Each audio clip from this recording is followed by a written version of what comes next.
Good afternoon, San Diego.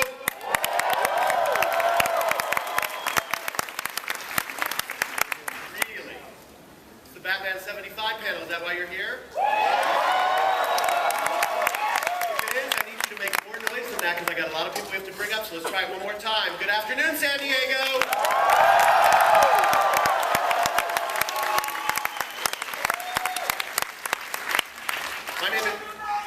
My name is John Cunningham. I work for DC Entertainment, and it is my distinct personal pleasure today to be here moderating what is our second Batman 75th anniversary celebration panel here at Comic-Con.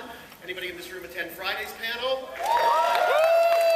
That was an awesome panel where we looked pretty much exactly at the publishing history of Batman, and today we're going to look at Batman and his iterations throughout media over the years, which includes comics and everything else you've seen Batman in. So enough of me, because nobody's here to hear me. Let me bring out the amazing panel we've assembled today. First up, we have the writer of the #1 New York Times bestselling graphic novel, Batman Earth 1, as well as the writer of DC's flagship title, Justice League. He's the Chief Creative Officer for DC Entertainment, and among the magic he is working right now is the development of this fall's sure-to-be breakout series debuting on Fox this September. That's Gotham, and this is Mr. Jeff Johns.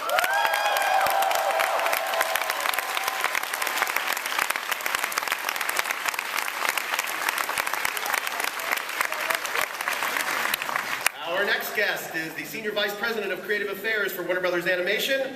Among the DC Entertainment projects he's overseen are Young Justice, Green Lantern animated series, Beware the Batman, the wildly inventive DC Nation shorts, and the wildly popular Teen Titans Go. Please welcome Mr. Peter Girardi.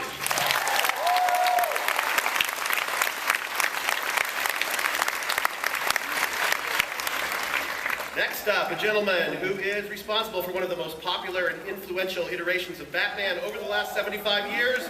Beginning in 1992, his interpretations of The Dark Knight have spanned 2 decades plus of Warner Brothers animated TV shows. His amazing and unending list of credits include Batman the Animated Series, Batman Beyond, Batman Mask of the Phantasm, which I saw 567 times with my then 6-year-old. Ladies and gentlemen, Bruce Timm.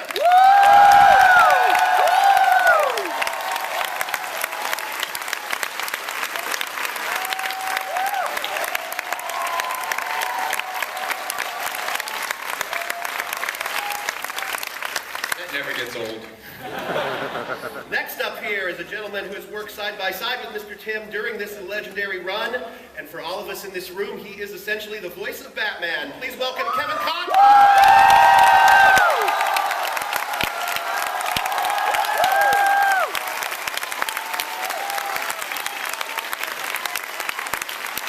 Vengeance, I am the night. I am Batman.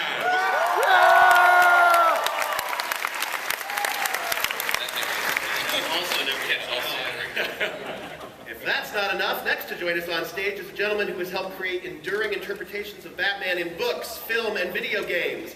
Among the projects in his resume are Batman the Animated Adventures, Batman Beyond, the Eisner Award-winning Mad Love, Heart of Hush, and Batman Arkham Asylum games. Please welcome Mr. Paul Dini.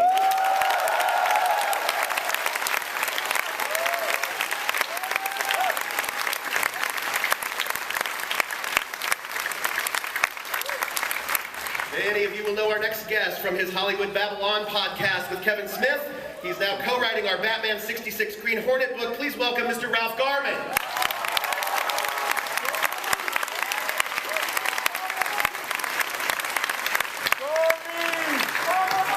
And finally, we have a gentleman who is arguably an icon in his own right, just like The Dark Knight.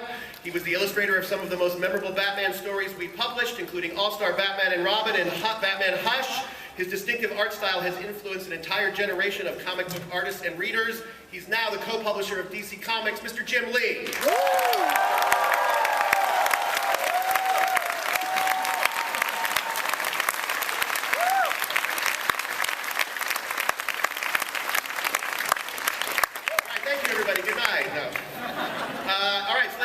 A little bit. This last Wednesday here at Comic-Con and all across North America was Batman Day. It was an enormously successful event with events that occurred at comic shops, bookstores, and libraries. Most of the libraries are actually doing it today. It was the top trending item on Twitter most of Wednesday. You can keep this day going by visiting Warner Brothers Interactive's Cape Cowl and Create display, which is over at the Hard Rock. If you haven't seen it, you have to. It's way awesome. Also, you can head down to the DC booth and check out props and costumes from all throughout Batman's history.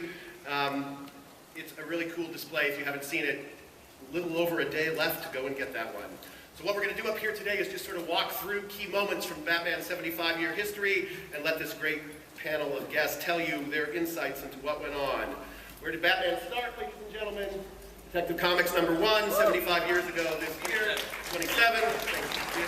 That's why I have experts up here to help me. Anybody in this room have a copy with them, Monty Hall style, that they can hold up? No? Didn't think so. The last one sold for over $1 million. A year later came Batman #1 in 1940.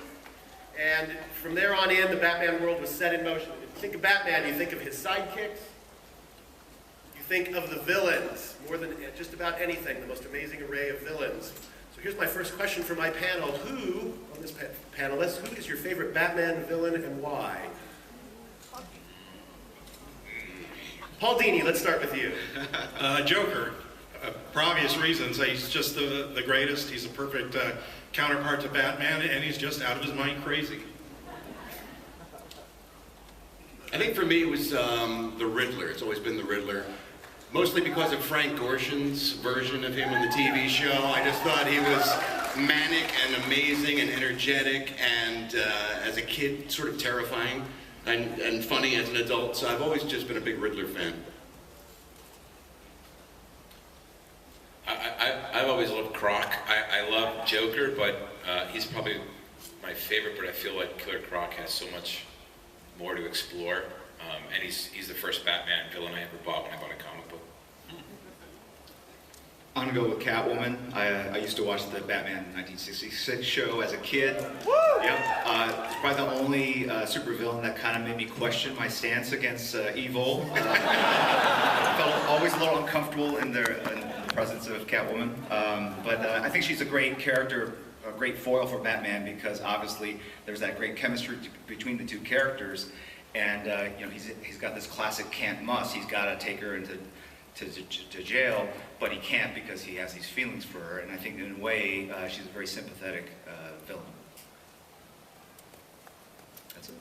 I think for me, it's Batman 66 is my Batman. That's my era of Batman. That's who I think of. So those villains like Egghead and King Tut and all that stuff. Even though some people think it's campy, I was a weird kid. I was actually scared of those villains. Vincent Price is scary. Yeah, he's scary. Yeah. Yeah, it depends on which iteration of Batman you're talking about. Yeah, if we're talking Batman 66, it's Frank Gorshin all the way. I mean, I've never actually really cared for the Riddler as a character outside of Batman 66, but Frank Gorshin is amazing.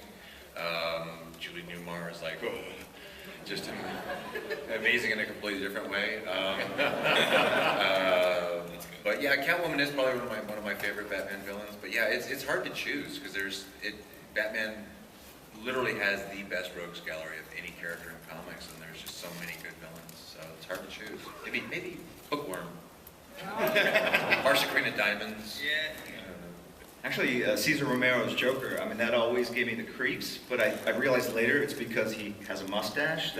I didn't realize as a kid. I was like, what's wrong with his face? He looked like a pedophile clown or something. Yeah, like really weird. And then only later I realized, no, that's a mustache. So I was missing a lot as a kid. So I actually was like, because I met Joker through that show.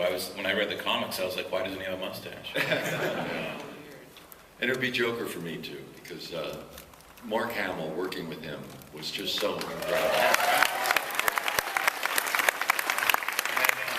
And we brought out the best in each other. You know, I would be better, and then he would get better, and then we would get better, and the two of us would just go crazy. But I always thought that was kind of the definitive Joker, and then I saw Heath Ledger, and I mean, he was awesome. So it was just such a lesson. And now Troy Baker is a new Joker that is working on it, but it's just such a lesson in how different actors can approach the same character and bring something new to it. And each time you see it, you think, wow, this is the definitive version of this, you know, and then someone else comes and you think, oh no, this is the definitive version. It's just, they're all different and they're all so rich and interesting, but that character, for some reason, actors can really bring a lot to it.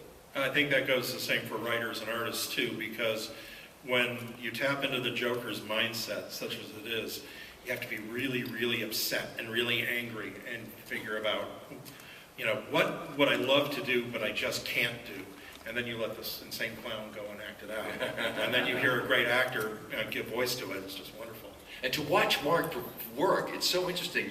You know what it's like. Oh, yeah. He practically eats the microphone. I mean, it's really kind of scary. His face, he goes, yeah, and, you know, it overtakes him. So it's fun. It's a lot of fun. And a little scary. Okay, well, you guys threw it out a little bit, so the next moment we want to touch on is probably, in our lifetimes, the first big pop culture moment that Batman hit, and that was, of course, Batman's ABC TV series, which debuted in 1966. On November 11th, it appeared for the first time in a non-bootleg DVD and Blu-ray form. Here's a great shot of the package, the extra package you'll get with all the cool stuff inside of it. Earlier this year, DC Entertainment started publishing a Batman 66 series online. We just published earlier this spring the first collection. You see the picture there. That was a New York Times bestseller. It's been a huge hit for us. And out right now, in conjunction with the lead up to the DVD series, is another thing we've been working on, Digital's first program called Batman and the Green Hornet. And Ralph, you have been the writer for that. And I'm sure many years ago when you were watching the show on TV, and I don't mean to date you because I'm guessing you saw it when you were a kid. Yes, I did. Excellent. I'm guessing that you probably didn't imagine that you'd be in the middle of working on a project that's related to that. At the same time, it's going to get its biggest exposure in decades. It's No. going to be kind of a heady moment. Yeah, this is ridiculous. And before it shows up all over the internet from you people, I realize I have no business being up here whatsoever. But I couldn't turn it down because I get to be with all these guys who are like my heroes. I feel like one of those accountants who goes to a rock and roll fantasy camp where he gets to play guitar with like Led Zeppelin or something. But it has been an amazing experience to write this book because when I saw Batman and Robin meet the Green Hornet and Kato on that TV show when I was a little kid, my head exploded because it was the first time I'd ever seen a superhero team up in a format other than The Brave and the Bold or World's Finest Comics. It was on television, superheroes teaming up. It made such an indelible impression on me. And it introduced me to the character of the Green Hornet, which I had never known from the radio shows or from any other format. So when DC came to Kevin Smith, my buddy initially, and said, you have some experience with those characters, would you be interested in writing this book?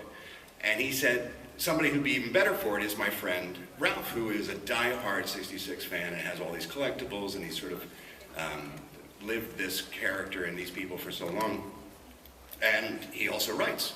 So to have a chance to do this, and then to work with great talents like Ty Templeton, and to have the amazing Alex Ross do our covers for us and everything, it's been the first comic book I've ever written, and I'm pretty sure I should just retire after this because it's pretty much been a dream job.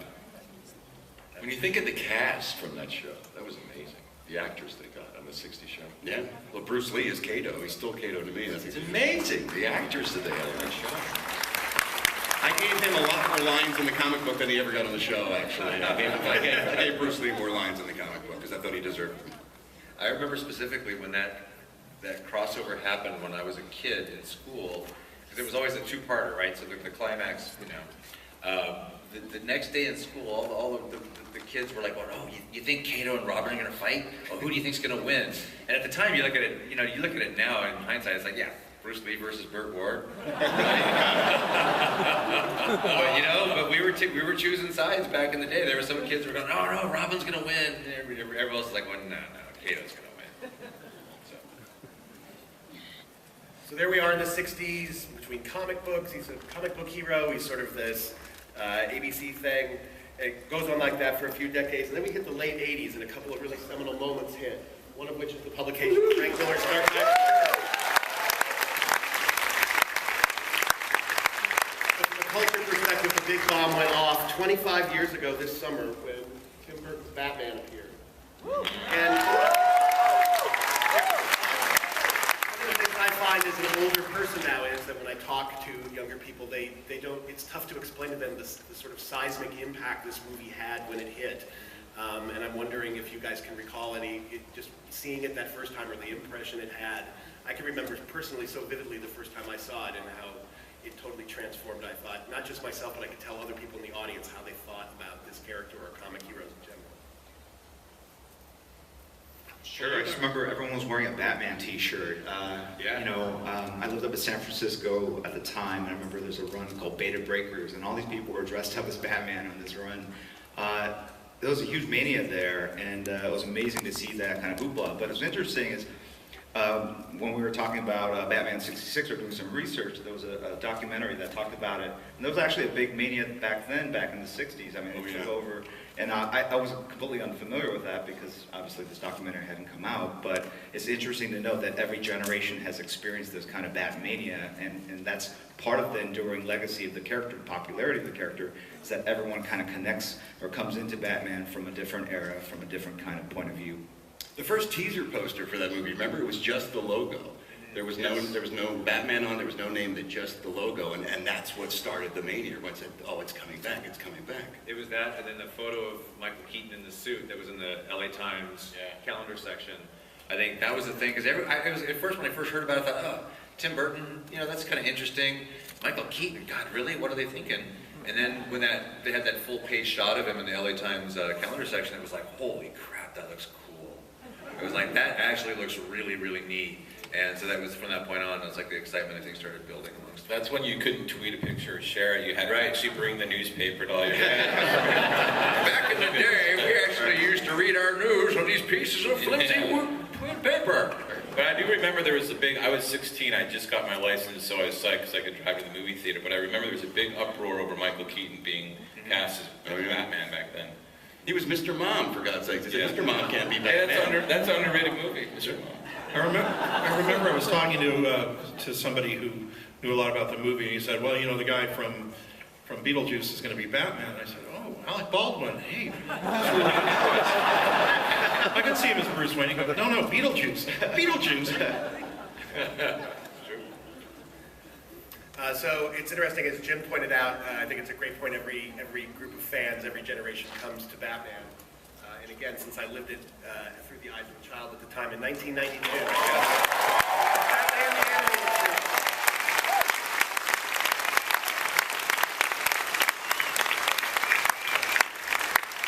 Series. And for Bruce and Paul and Kevin, I mean, when you're working on a show like this, you know it's good. I mean, you don't have yourself, but I'm just curious, like, there's no way you imagine the legacy, but how do you deal with it? Because it's now this enormous dominant part of your life still to this day, I'm imagining. In terms of people meeting you and the fan approbation. Yeah, I have lost count of how many people have come up to me this weekend and said, oh, hey, thank you for my childhood.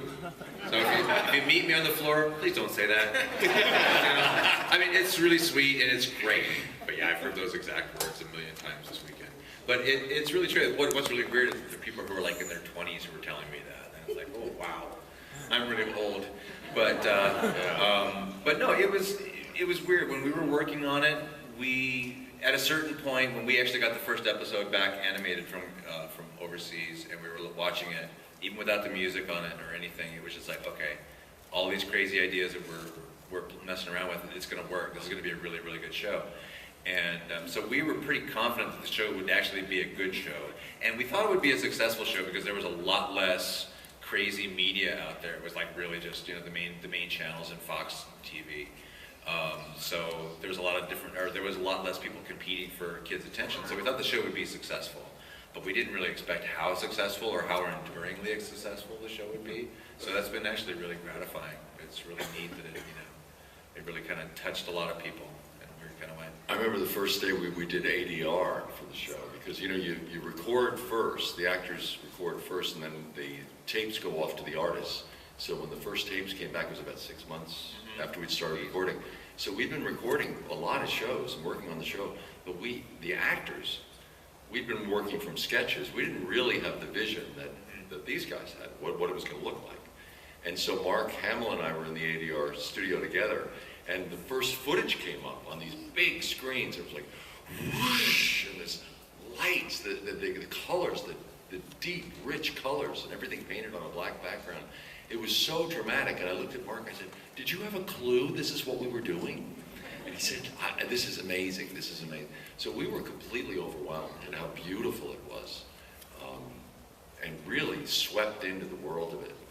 But what's interesting was it was so well written and so well conceived that they got great actors to come in for all the guest spots. Oh, God, Do you remember you took out a 2-page ad after so many years to thank everyone who had been involved in the show? It was a 2-page ad in Variety, and it was just a list of all the actors who'd been on the show up until that point. It may have been for the 100th episode. Might have been, but it was a who's. It was a who's who of people working in LA, and then you realize everyone wanted to be on this show because word got out that it was such a great booking. It was a fun show to do.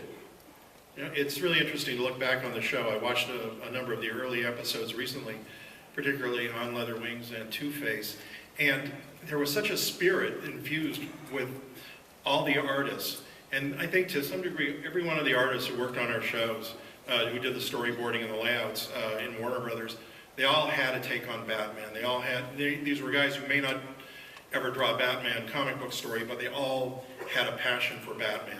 And there's just such a great, you know, a sense of creativity when you look at things like when Harvey Dent has a monologue and the light flashes off him where he goes into a fit of rage and half his face is scarred, even before he's scarred, and it was all this great attention to character that goes far beyond the writing or even the voice acting, that everybody connected with the show brought that, and they said, this is our Batman. There was a real commitment to the show and a real kind of obsession. Do you remember the day, remember we were recording in the Rowena studio in Hollywood? Yeah. During the LA riots? Yeah. And they didn't cancel the booking. And Hollywood is burning down, and I'm driving into the smoke. That's true. And all the cars were going the other direction. And I thought, there's something wrong here. This is wrong. We had a hair date to meet. And that's where Batman goes, too. And I got there. It's like, we're booking, and every time the door opened to the studio, more smoke would waft in, or more of a smell of burning. And finally, Andrea said, look, you got to go home. And I said, great, you're sending us home now. I remember we were recording The Man Who Killed Batman, and Arlene Sorkin lived near me, and I was giving her a ride home, and we're driving through the riots, and she had just done her little solo on the kazoo. As we're driving through the riots, we're both looking around, and she pulls up the kazoo and starts playing taps on it as we're driving through the riots. It was a scary day. So, obviously with animation, it's such a big part of Batman's legacy when it came time to cobble together promotions and how we were going to celebrate Batman's 75th. Obviously doing something on an animated level made sense. So Peter, maybe you can set up for everybody here a couple of clips we're going to show from your group that were created to celebrate Batman's 75th. Sure. First I want to say, Bruce, thank you for my childhood.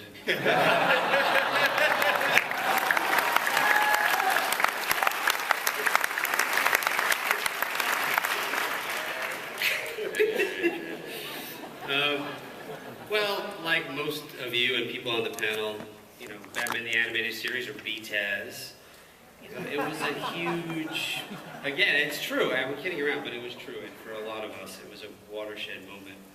You know, it was a great animated show, but more importantly, it was just amazing storytelling, amazing filmmaking. And starting even with the title sequence, which, you know, is just a class in, you know, how to tell an animated story. Amazing.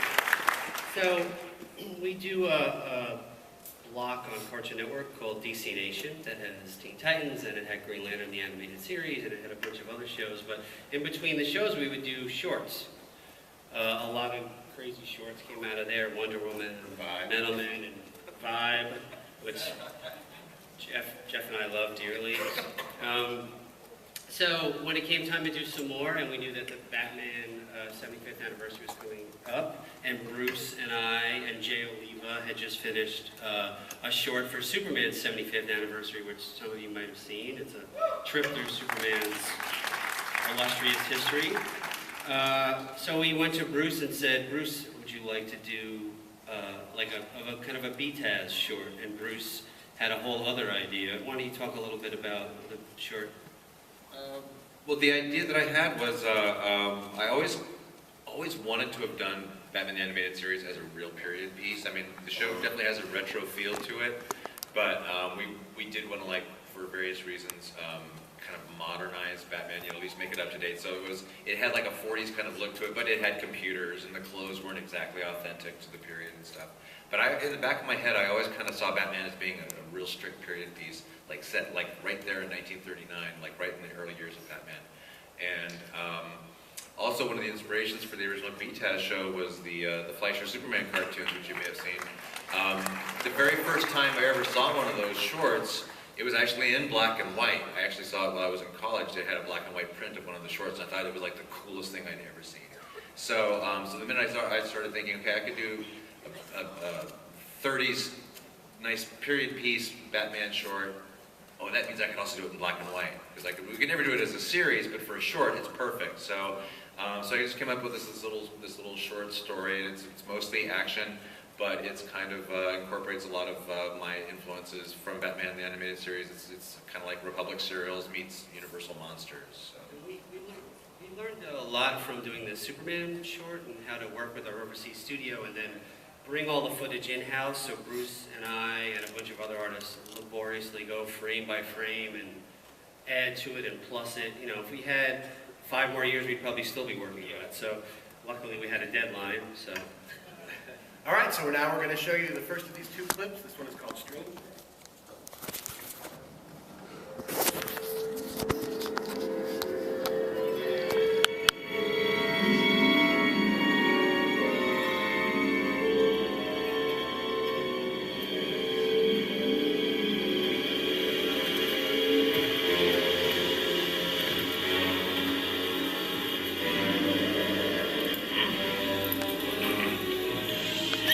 Be careful, you fool! I need every drop of her precious blood for my experiment. Now take her inside. I'm nearly ready for... Wait! What's that sound?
You don't scare me!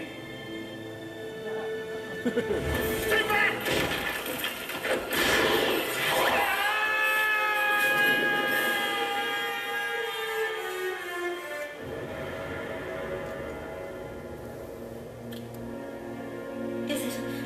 Is it over? For now.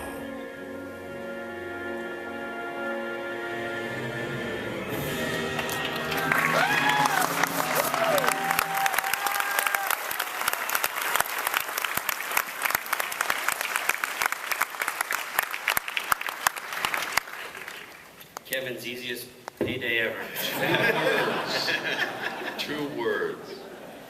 You know, seeing that... What words? I mean, they were delivered with such conviction. And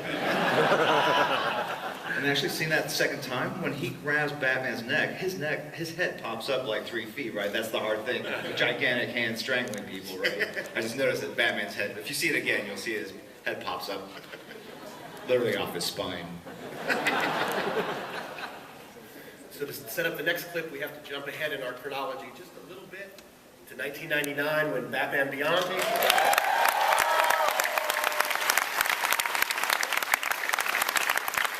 The magic struck a second time in another conception of Batman.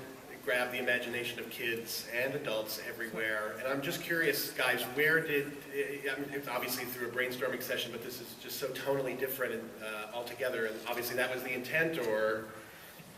Well, we were actually at a meeting with the head of the WB network at the time, a man named Jamie Kellner, and we were currently in the middle of doing the second iteration of Batman animated series, what we call the revamp episodes, the New Adventures of Batman. And he brought us into his office and he said, I love what you guys are doing on the New Adventures of Batman. I think it looks really, really good. But you know, we want to try something different with Batman. And then he said the two words I never expected to hear in my life in the same sentence: teenage Batman. And we all, Paul and Alan Burnett and I were all just kind of went inside. We're just like going, holy crap, I can't believe he just said that. And I think at the time, the one big breakout hit they had on the WB at that time was Buffy. So I think it was his idea of trying to like kind of Buffy-ize Batman. So so he was like, yeah, we think we would reach a broader demographic or whatever, you know, if Batman was actually a teenager. And inside, we're all just trying to keep a straight face, you know. We're like, oh my God, this is just horrifying. This is every nightmare you ever expected. And right there in the room, I just started riffing about it. It's like, well, you know, it could maybe work if, you know, Batman got really, really old, and you know, it's still just kind of, we didn't want to completely throw away the continuity that we had established on the Batman show and the Superman show. We said, so maybe if we set it in the future, and Batman's getting too old to be Batman anymore, and he has to kind of like pass the bat torch to a younger guy, maybe it could work. And Jamie loved the idea, and so you know, we walked out, and in the parking lot, I was just kind of riffing on it a little bit more with Paul, and I was like, oh, man, this just sounds horrible. I don't really want to do this, yada, yada, yada. And we started talking a little bit about, you know, well, if it's in the future, that means it's a futuristic show. You can do a futuristic Gotham City. It'd be a little bit more of a science fiction kind of thing. And it kind of started to sound a little bit more interesting. And like the next day, I met with my art director at the time, Glenn Murakami, who's now a producer. And I mentioned the whole thing to him, and he thought, wow, Teenage Batman in the future, science fiction, this could be really, really cool. He goes, yeah, count me in. And I thought, wow, okay. So maybe there is something there. And then the more we started developing, and the next time we met with Jamie Kellner, we kind of fleshed it out a little bit more, and we said, yeah, this is what we're thinking about. He goes, that's great, let's make the show. And he said, so what? So we'll do some development art and show it to you? He goes, no, you've got a green light. Go make that show. And I was like, oh, crap. So at that point, it was like literally we were still making Superman and the New Adventures of Batman. We were finishing up those shows and developing Batman Beyond all at the same time. And we were making the show up on the fly. I mean, we didn't have any development time. We had like a couple weeks we were in production. So it was kind of a miracle that it came out as good as it was. Ooh, those television executives are smart, huh? Oh man, those executives, they didn't really know what they're doing. Yep. So, Peter, you wanted to build a second clip around this. Maybe you can tell people a little bit of background about the next clip. Well, never too much of a good thing. So once we decided that we would do this kind of prequel almost to BTAS with the Strange Days short, then the next thing that Bruce and I thought was, wow, then we should do a new Batman Beyond short. And at a certain point we thought we might maybe sort of link them together somehow. And then we kind of let that go a little bit. And then, of course, we had to go back to Darwin Cook.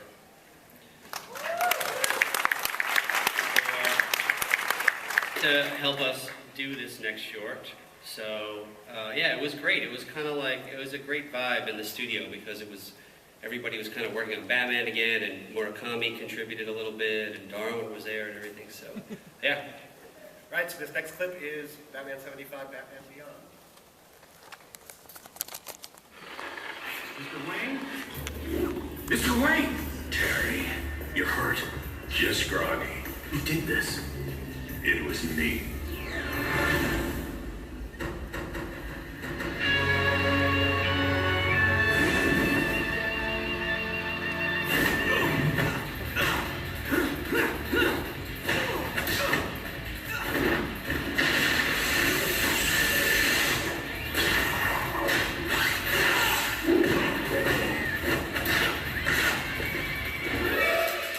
It isn't human.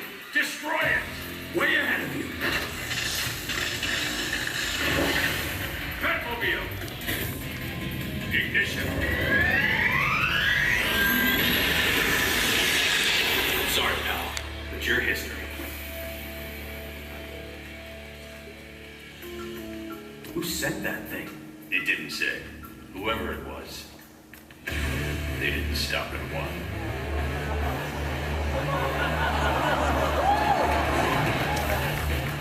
7 against 2. Pretty bad odds. For them.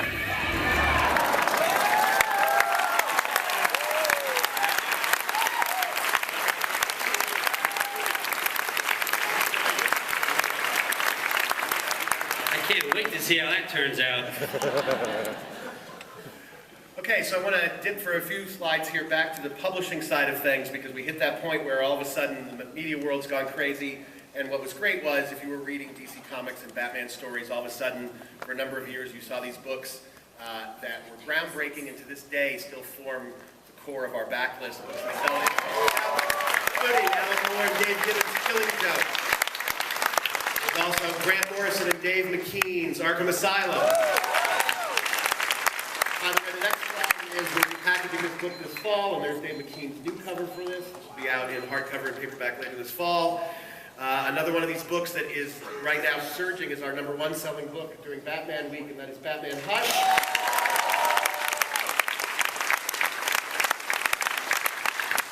And also, in another shameless plug, because that is part of the reason they put me up here, coming this fall, and I'm jumping ahead so Jim can talk a little about this, because on our previous panel he had a couple great stories, and that is we'll be doing an absolute edition, that's out now, absolute edition of All-Star Batman and Robin the Boy Wonder. And, you know, we talked before, Jim, about Dark Knight Returns and what a seminal work it was, and I know from listening to you talk before that that was hugely influential, and then all of a sudden there you are, you're a big artist at this point in your own right, but you're pairing up with Frank Miller to go and work. Yeah, it's interesting, you know, looking back on my early career, I had my favorite characters, of course, but when I got to be a professional, I actually wanted to work with the guys I idolized as a kid, so guys like Chris Claremont on X-Men, and then obviously Frank Miller on Batman, and I think it was Dan DiDio who actually contacted me and said, hey, we want to do this all-star line, would you do Batman with Frank? And I'm like, are you kidding me? Like, this is the book that got me into comics, this is what inspired me. And so I contact Frank, and he says, well, why don't we meet first? And I'm like, what? What do you mean? We have to meet? I could just say yes now.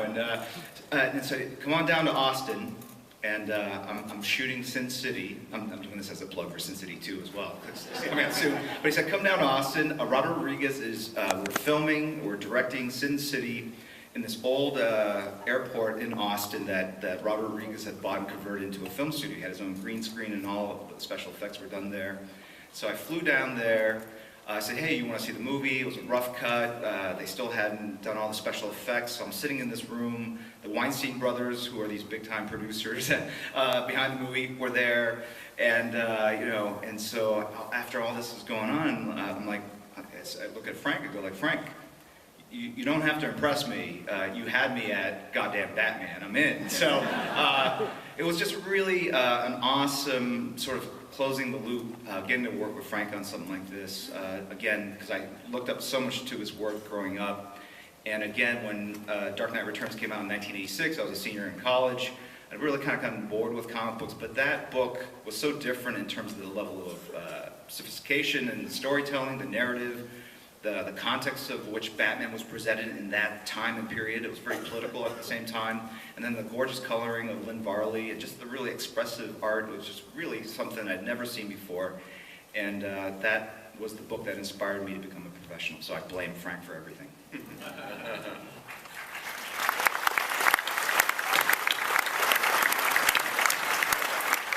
And one thing all those books have in common is that sort of grim, gritty, unrelenting feel of Batman. And I wanted to put a slide up of a book that was published sort of toward the beginning of that sequence and obviously tied into the animated series.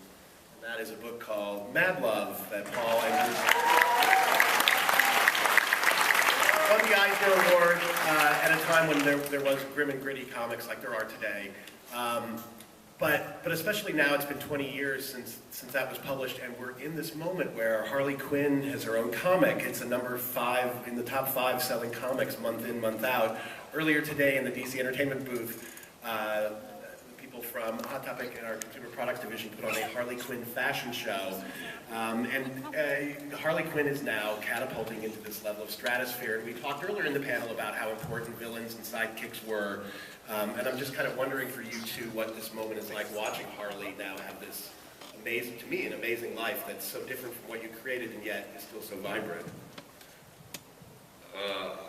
I'm just glad that when Paul first mentioned the idea to me that I didn't just say no, because I was really tempted to say no. Because he comes in, he goes, yeah, I think I want to do this episode and I want to have like this, you know, the Joker's hench person should be a girl and she's like this Harley Quinn, this wacky character, and she talks like Arlene Sorkin and everything, and I just kind of went, really? You know, because in my head I'm thinking, okay, that kind of like undercuts the Joker, because we put a lot of effort in making the Joker like really, really, you know, trying to play up the psychoticness of him rather than the funny. And so I thought it could be like a real trap. But, you know, he wrote the episode, and I liked the character, you know, the idea of her a lot, and her voice in the first show was really good. And I came up with a design for her, and when we got the first show back animated, I thought, wow, she's really great. There was just, you know, kind of like, it's like lightning in a bottle, you know, you kind of knew it was like, she was kind of something special. So, lo and behold, she starts showing up in lots of other Paul scripts from that point on, and to the point where she wasn't just a hench person, she was like the Joker's girlfriend. And again, I'm like going, oh man, I don't know, this is dangerous territory we're going into. But you know, we all love the character. We just, you know, Paul kept bringing her back in the show, and I, you know, reluctantly went along with it because I really liked the character. So, and then you know, we had no idea she was going to like explode the way she has. Yeah, I used to read accounts from the Warner Brothers directors about certain characters they throw into a picture because they thought the character was funny or it just needed something. Like, you know, nobody ever really sat down and created a character of Bugs Bunny. It's just, you know, there's this crazy rabbit, I liked him, he was in Texas cartoon, I'm going to use him in mine. And then he just sort of evolves over time. And 20 years later, that's sort of what Harley has done. She's gone beyond the character that we put in the animated show to what she is in the New 52 and Jimmy and Amanda are doing, and she just has her own identity at this point, and it's just, you know, people have asked me, what do you think about the redesign and the retake on the character, and I think, I'm just glad the character still exists, you know, I'm happy that people have embraced her and done some other things with her. You just create these things, you have fun with them, you put them out there, and somebody else takes the ball and runs with it. And then before you know it, there's Harley pillows and Harley purses for little girls and stuff. It's like crazy. Okay, so now we're firmly into the 21st century, and we have to take this moment and talk about Chris Nolan's Batman trilogy. I'm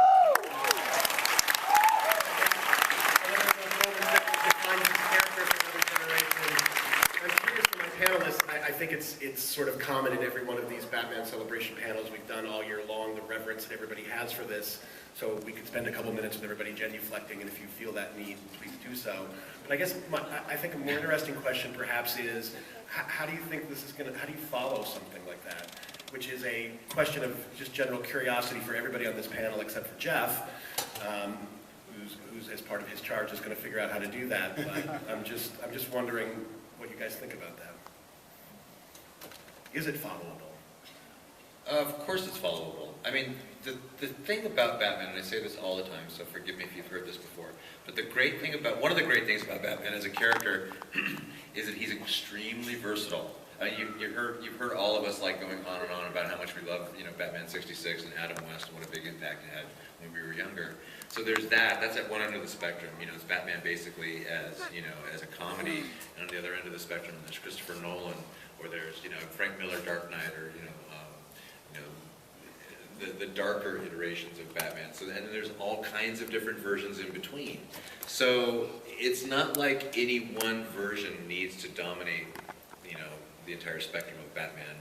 So, I mean, yeah, the Christopher Nolan movies were great. But it's the same kind of thing that when we did Batman the Animated Series, it's almost like, okay, the next time you see Batman animated, you should do something different. It shouldn't just be Batman Animated Series again. So that's why we ended up with The Brave and the Bold, which was like a lot more in the Batman 66. Yeah, I remember a couple of years, I don't know, it it was several years ago now, but there was a writer on Batman, the comic books, and he would not stop talking about, like, we should just kill the Joker. Like, we should kill the Joker. There's been so many Joker stories done. The Batman killing joke's been done. Like, the character, we should just kill the Joker because that's the only thing you can do that's left. And I said, I just disagree. And about a year later, or a year and a half later, The Dark Knight came out, and Heath Ledger completely reinvented that character. And I think before anyone saw it, I remember vividly that everyone was like, Heath Ledger, like, as the Joker, that's never going to work. Jack Nicholson was perfect. And you kind of, I mean, it's actually hard to even remember sometimes Jack Nicholson played the Joker, right, because of Heath Ledger. So I agree, there's always reinterpretations, and everyone has their favorite, but it's never ending. These characters are mythic, and they can be reinvented in so many different ways. So I think the challenge is good. That's why everything gets better. Because if it's not good, like some of the other movies, people don't remember it, and it doesn't stick. But that's why, like Paul and Bruce, what you guys did on the animated series, so much of it is now ingrained in the mythology. Like, it went back into the comic books and the lore, and I think good execution always going to rise to the top.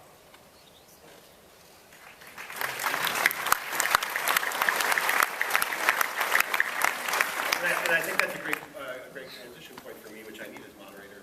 Because again, it's always about retelling it in a different way, telling it for a new group of readers, and that's what the Earth One line of books that DC created is. And in 2012, Jeff and Gary Frank did this fantastic Batman breakdown. And not only did this have to follow, and it turned out to be a very different iteration, which is why I think it's so successful, but next year you guys are going to do a second book, and maybe you can talk a little bit while we flash some images on the screen. I think we have some very early artwork of Gary's to show for the first time to anybody. Yeah, I mean, for those of you who haven't read this, it's Batman Earth 1. Gary Frank was the artist, and I really set out to, we looked at everything that had gone on with Batman, and really the only thing we wanted to do is tell a very different story than everything else. So we decided, like, Bruce Wayne's just not going to be good. Like, he's not going to be a good Batman. The first time you see him, he actually misses a jump and lands in the trash. And our whole point of it is to have him learn on the fly. Like, this is a guy who didn't train with, Ra's al Ghul and isn't as honed. And Alfred in this is more of a rough ex-Marine, the British military, and he's not a great role model for Bruce. So we want to do something that was more rough and more grounded, and like his gadgets don't work because, quite frankly, it take a while to get them to work. And the second volume we're finishing up right now focuses on Bruce Wayne. He's been Batman for a while, and one of the things that we revealed in our continuity, we changed it, is that his mom's maiden name's Arkham, so he's actually half Wayne and half Arkham, and that's going to play out into what that mythology is. Our Gotham City was built and founded by the Arkhams and the Waynes, and there's more of a mythic and kind of strange quality to it. We kind of proposed that the Waynes funded and drove the building of Gotham, but the Arkhams were the ones that designed it, and there's a little bit of insanity that's laced into how it's laid out, and the city's just built off of that balance between the sane and the insane, and that's infused and represented in Bruce. But we're having a lot of fun, and again, we had to do something completely different because everything has been done, and then you start to look around the corner and you say, well, what hasn't been done is a Batman who needs to learn and make mistakes, and he's going to do it while he's trying to stop these criminals, why these new criminals are coming up. And we have a very different take on Killer Croc. He's a character that we talked about a lot. The main villain in it is a Riddler, and we have the Dents. We gave Harvey a twin sister, Jessica, and who Bruce and her have a relationship. And then Killer Croc is really a very different, he's not even very much a villain. He's more of a guy who's stricken by this disease and has been hiding in the sewers in Gotham, and Batman and him encounter one another, and we go from there. That'll be coming next year. We'll be hitting you with a date with that sometime shortly. So here we are. We're sort of arrived at the present day and where Batman is at this moment. And I just think it's interesting, 75 years into this. Here's a little veteran. We have the #1 comic in America every month. Scott Snyder and Greg Capullo's Batman, who totally revived this on a comic level.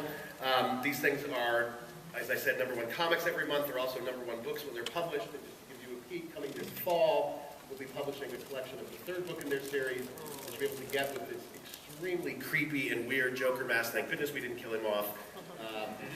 And again, it's a totally different perception and take on those characters that resonates with everybody, and it's amazing.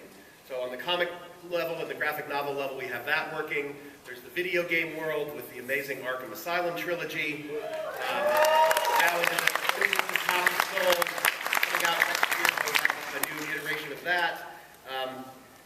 The next thing I want to show, though, is again, the resiliency of the character, the ways that it can be interpreted in different ways. There's another game iteration of Batman that's out there, and I want to show you the trailer for that now, just to show there's another way Batman can be portrayed.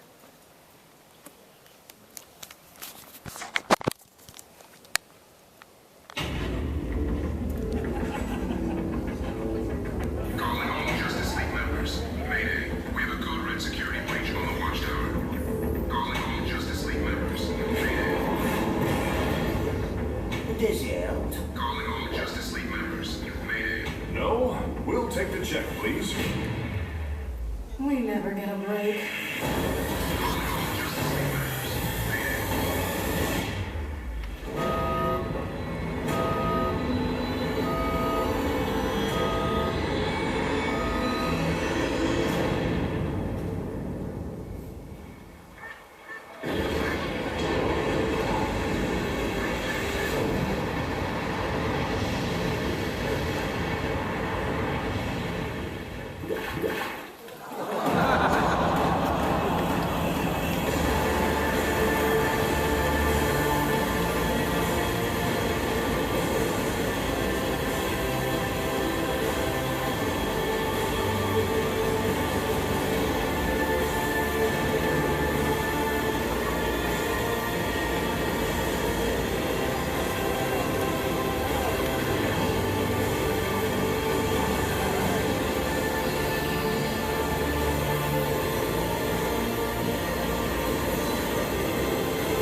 You sure took your time. Sorry, the waiter took a while to bring the check.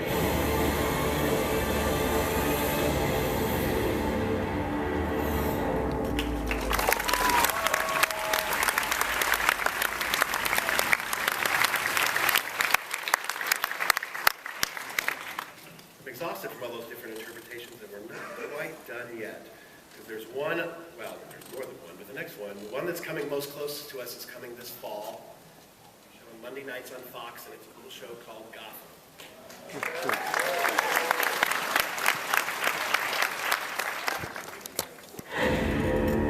I love this city, and I see it going to hell.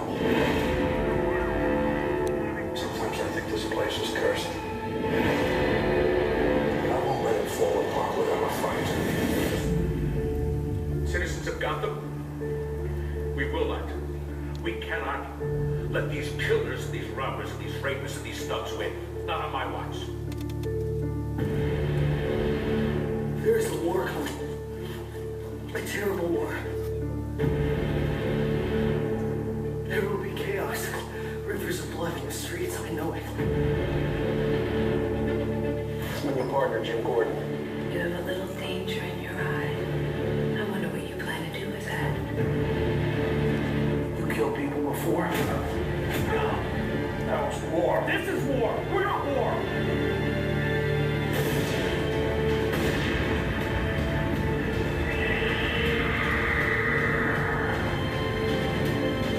Jeanette, My name's Bruce Wayne. I promise you, I will find the man who did this. No need to conquer fear. Fear doesn't need conquering. Fear tells you where the edge is. Somebody has to take over. It might as well be me. Gotham is on a knife edge. This is not a city for nice guys.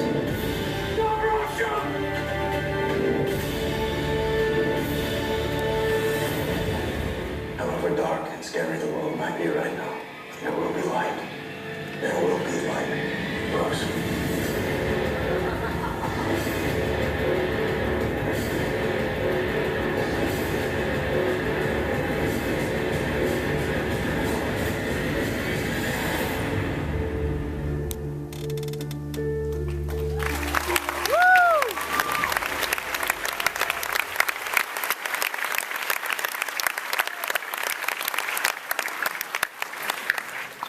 say, one of the great parts about the job that I have is getting to see some of the stuff before it happens, or even better, I had a conversation with Jeff while they were just starting to shoot. They were out on location in New York, and I just remember so vividly, he's like, it looks so great, we're seeing stuff, it doesn't look like other TV shows, it looks so gritty and real, and when we finally got to see in-house to watch that pilot, it delivered even so much more, I thought, than what Jeff had said in that phone call. And so you're a little further down the road, Jeff, in production it's going great. You're probably at that vibrational point now where, what, 6 weeks, 8 weeks before debut, so how's it going? Yeah, I mean, so far, Bruno Heller, who runs the show, and we talked for years about doing something at DC, and Gotham came about with Warner Brothers Television, and the interesting thing is, something that he just came up with that was, I thought, pretty brilliant. The way the show opens up, we see the murders of the Waynes, obviously, and Selena Kyle is there. She witnesses it happen. She's just pickpocketed somebody and is in the alley and hides when she hears people coming. And the thing that makes Gotham really different is that the death of the Waynes is like this nuclear bomb that hits Gotham, and it affects everything. It affects not just Bruce Wayne, but the entire city and all the people within it. And I really, after working on the pilot and seeing the pilot come together and seeing the next several scripts, like the Penguin is going to be the breakout character. And it's funny because we've never really known where the Penguin has come from or what his origin is, but he's just kind of the beginning of all the different characters that Gotham explores. And Donald Logan plays the best. He plays the best Harvey Bullock I've ever seen. Like he's fantastic. Ben McKenzie as Jim Gordon, they're great partners in this. I'm really excited because I think the quality of the show is going to surprise people and deliver on a level that you guys haven't seen on television before. It looks like a movie. Director Danny Cannon just finished up episode 2, and they both just feel so theatrical. We're premiering the show tonight in Hall H at the Warner DC TV panel. So if you can, steal someone's pass again. If you can. If you can. But it's really exciting to see, and I think you guys will really enjoy it. Those are just kind of the first row of characters, but you're going to see the origin of Arkham and a lot of other things in the show. So up until about 57 minutes ago, that was our end note and our grace note, but because the world of Batman is ever growing, when we were standing backstage before we came out, Jeff, as he's wont to do, says, hey, he pulls out his cell phone and says, do you want to show this? And he gives us an image, and somehow through the magic of technology, we will end today by showing you this.